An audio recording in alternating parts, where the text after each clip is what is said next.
Ukraine, and I'm not happy about that. I'm not happy. No, I didn't make any progress with them today at all. I think we're going to get great growth. I think we'll have growth at record numbers. This is going to be something that's amazing, and everybody was watching it all over the world. And I want to congratulate the speaker and Tom Emmer and Steve Scalise and everybody else. I mean, they worked so hard, so hard. This has really been going on for over a year, if you think about it. I think, to be exact, about 14 months.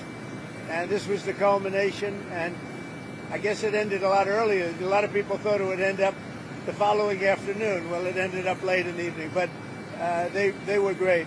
They were great. And by the way, on the Senate side, I thought Senator Thune did a fantastic job. What do you think it says about the power you have within your party compared to your first term that you were able to get this other thing as well? I think I have more power now. I do. You know, I could say, oh, gee, I don't know. I think I probably do because we've had a great record of success. You know, my first term was very, very successful. We had the greatest economy in the history of our country. I think we're going to blow it away this term. But, you know, we've proven certain things, and yeah, I think probably it's got more gravitas, more power. Yeah.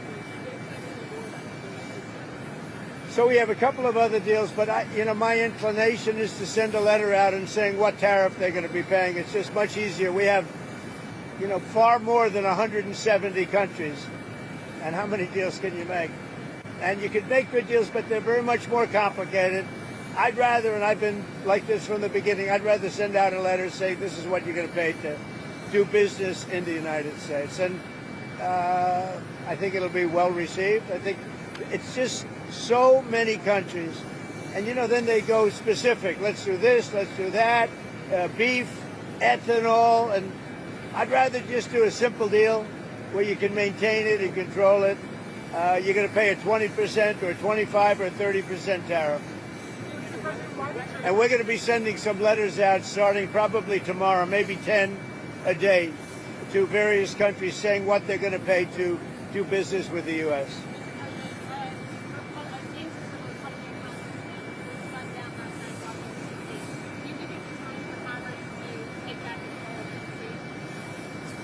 I think that D.C. has to become a very safe place, and we're not going to let anything bad happen to D.C. That's our beautiful D.C., and we're not going to let anything bad, and we'll have something to say about it next week. Why did you hold that? Why did you pause weapons in Ukraine? Or what? Why did you pause weapons?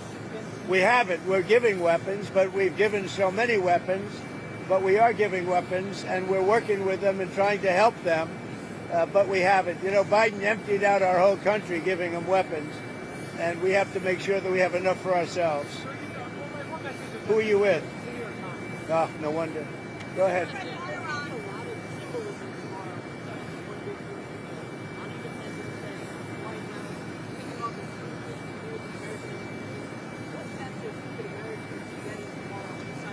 Well, I think it's going to be really a message of proudness. You're going to be proud of your country because our country is doing fantastically well. The economy is great. You saw the stock market today.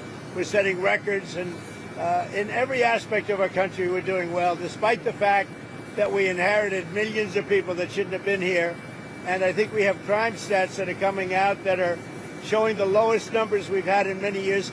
And that also despite the fact that a lot of people are here that shouldn't have been let into our country. So they're going to be very proud tomorrow. So we're signing at about 5 o'clock, and at about 5 o'clock we're going to have B-2s and F-22s and F-35s flying right over the White House.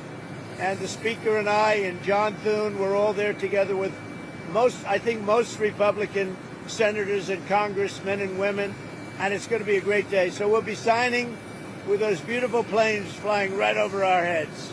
All right?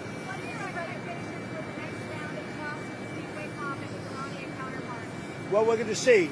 Steve is a great guy. He's a great negotiator. Iran does want to speak, and I think they'd like to speak to me, and it's time that they do.